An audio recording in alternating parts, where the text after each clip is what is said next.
Leadership is not about control, it is about responsibility. It's a beautiful day here at First Next News Port Harcourt. I hope your day is going on well. Welcome to Citizen Dialogue, where we will be discussing politics and trending issues in the society. I remain your amazing host, Cassie Tony, and on set with me is Kings Ojalo. Sit back and enjoy the rest of the show.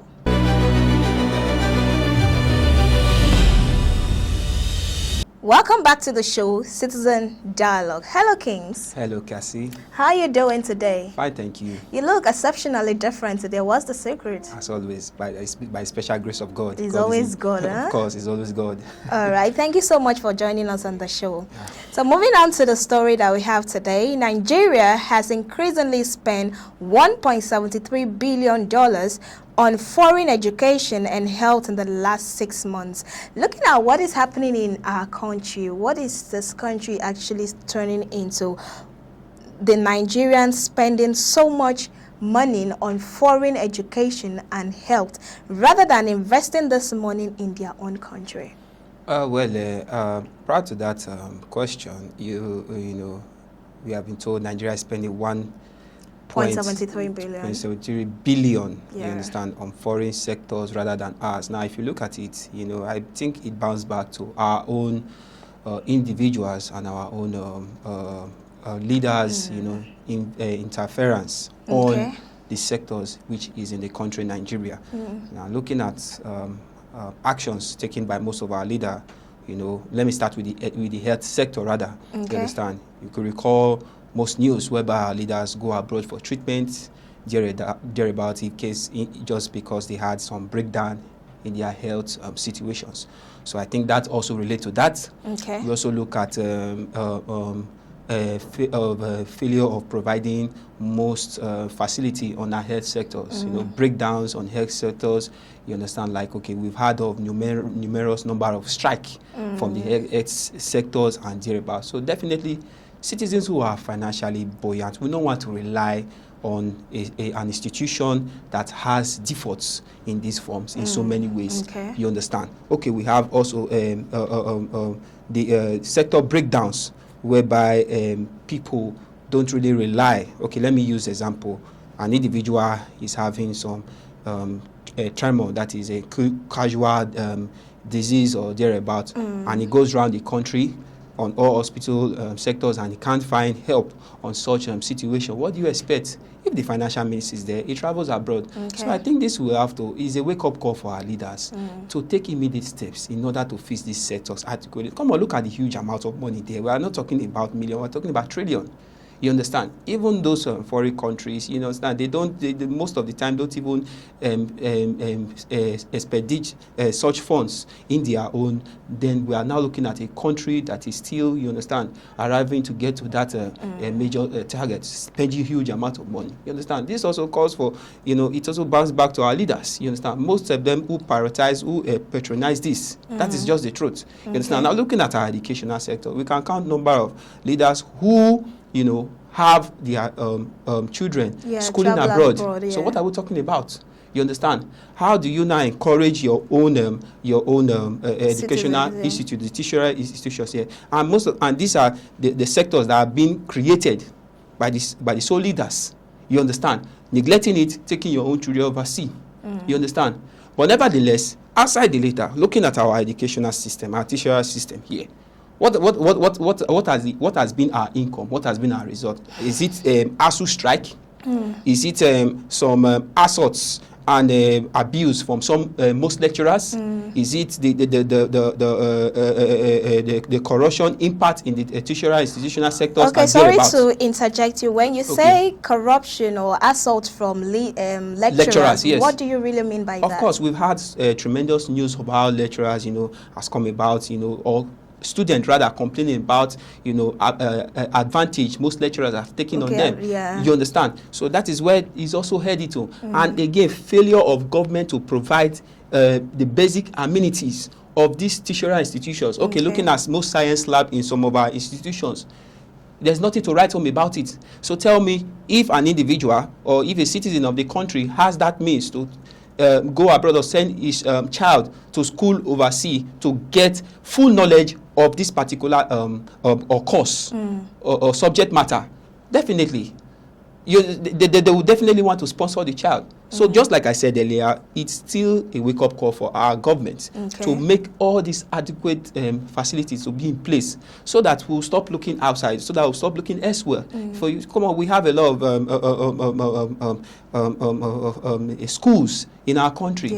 So I think government should make more efforts in improving the standard of our school, of our hospitals, so that these funds that are being spent, and look at that has been brought out by statistics, should be reformed back to the country for full establishment. Okay, thank you so much, Kings. We understand that we have foreigners in our country that are working here. Yes. So do they also travel back to their countries to get treated, or they make use of our local when they rally around and discover that what they need from our sectors are nowhere to be found, definitely. But I've seen the life of so many, I'm talking about laborers who come to our country to invest and thereabouts. So, you know, they just take one or two treatment, but when it comes to a serious matters, definitely they go back to their country. But it's unwise. It's unwise. What would they tell their fellow citizens out there that, okay, this is the country I went for 1 or 2 business trips, I'm not able to get adequate treatment for my well-being? It's unfortunate. So it gives bad reputation to our country. That is why the government have to take immediate action. And I believe there should be policy made from the from our speakers on restricting leaders who are fond of going out there when they have this in their own country. You understand? So there should be a policy that should be made even in the House of Senate. All right. Thank you so much, Kings, for that wonderful analysis. The leadership of the People Democratic Party, PDP, has officially declared that the race for their 2027 presidential ticket is open to all interested aspirants from the southern part of Nigeria. Are they genuinely promoting internal democracy, or they are simply reshuffling existing power blocks within the party? It might not really be, you know, trying to just calling on their own. I think this is a collective move, and you know, by the PDP forum, letting Nigerians look, they are still buoyant despite the internal crisis and thereabouts. Could recall where they went for a visit to the former president of Nigeria, and recently it's also been told or made known that they've also given invitation to the same former president and his vice. I think they were in his house in Abuja yesterday or thereabout for brief discussion and invitation of this. So it's not just about leaders from the south for me. I think it's also an invitation to every interested personas who will want to, you know, also who are having interest for the presidential ambition coming 2020. So I think this is a uprising of the PDP. We know the similar crises that they've been facing and thereabout, but they are still letting Nigeria look. We are still sound and strong. We are still ready for this presidential 2027 ambition. Yes.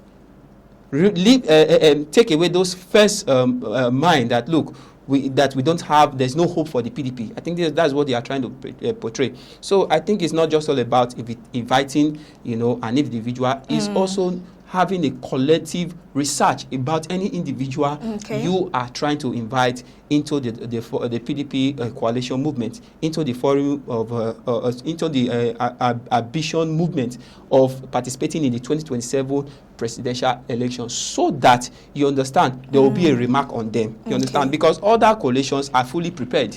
You understand? Most people might have lost hope in the PDP, but there are some strategic move that the PDP must have to make so that they will regain their name again. Okay, so we understand that the PDP are also extending this invite to the former President Goodluck Jonathan to actually come out and contest. Yes, that is it. Okay, peradventure he agrees and he comes out to contest for this 2027 election. Do you think that Nigerians, or does it stand a chance to win? Would Nigerians still vote for him? I think Nigerians know what is good for them. You know, even with this crucial situation we find ourselves, we know what is best for us. You understand? I won't be the one to say, or stand by the side of the former president to say, yes, he will definitely emerge as winner. No, Nigeria knows what is good for them. We have other party coalitions who are running out there, making campaigns for their interests and ambition for that coming election. So when the former president makes a clear statement that, look, I am fully ready to take part in this presidential election, it is now left for Nigerians to say, okay, looking at his past administration and his past regime, what are the things we benefited that we are lacking now? Okay. What are the terrible things we did not find then in the Jonathan regime that we are experiencing now? So it is left for Nigeria, and also it is also a collective, move of the INEC forum as well. They also have a good part to play. You understand? Okay. If there will be a free and fair election in the coming 2027, then so be it. Okay, so what will you call his comeback? I think it's how will I put it now? I tag that as a not giving up, not giving up strategy from our former president. All right, thank you so much, King. So we'll go on a short break now. When we return, we will be discussing police reveal 177 adopted worshippers in Kano. Stay with us. Your contribution matters. Your voice is important, which can save lives and an entire society. Be an eyewitness out to Firstness News Port Harcourt by reporting any suspicious movement and matters that concerns the public. 091 630 79416. Firstness News. Stay informed. Welcome back to the show, Citizen Dialogue. I remain your amazing host, Kasitoni, and with me on set is Kings Ojalo. Recently, the Kaduna State government denied that such incidents never happened. They denied that such incident never happened, but the police has revealed that 177 persons were kidnapped from Ekwa Church and Cherubim and Seraphim Church at Konjoro local government area in Kaduna State. In a situation like this, should citizens still rely on the government? Well, earlier on Sunday, I think 2 p.m. thereabouts, where there were some adoptions made by the bandits in that region. We're talking about Kajuru local government of Kaduna State. You understand? There were some emphasis which the state security forces, denied the allegations, you understand, until there was a deep research again that actually brought the news of adopted 177 or more than that who were, taken to the nearby bushes, the means of adoption and thereabout in these various churches, just as you mentioned, the Ekwa Church and thereabout. But, citizens still relying, based on the question you asked me, still relying on the government. It's a two-thing. Considering the fact that the government actually denied that such incident never happened, do you think the citizens will still believe in the government for their safety? Well, the citizens still deny is the fact that when government fail, to make adequate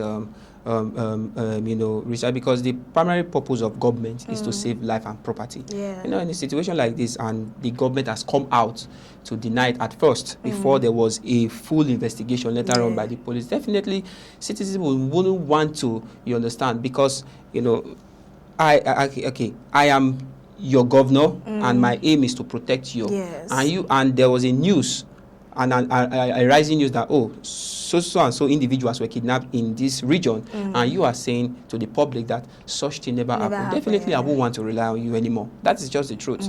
But nevertheless, I really give kudos to those vigilant police officers who has also taken drastic investigation on the matters and giving a full side that yes, such incidents happened. Yes, I found video footage of the churches where they were, individuals were taken, you understand, and thereabouts. Now, I think it is now up to our government to always, prioritize and be vigilant and take full, how would I call it, full investigation on whatever happens to their citizens, so that such deniers will not be constant. Because it's an unfortunate thing, raising it to the public that such thing will never happen when it has become a public sin now.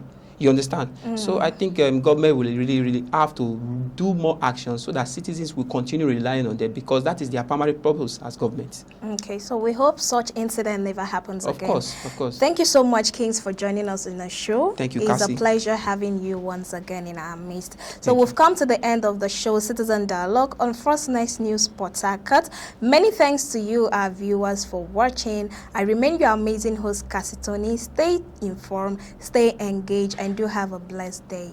Bye for now.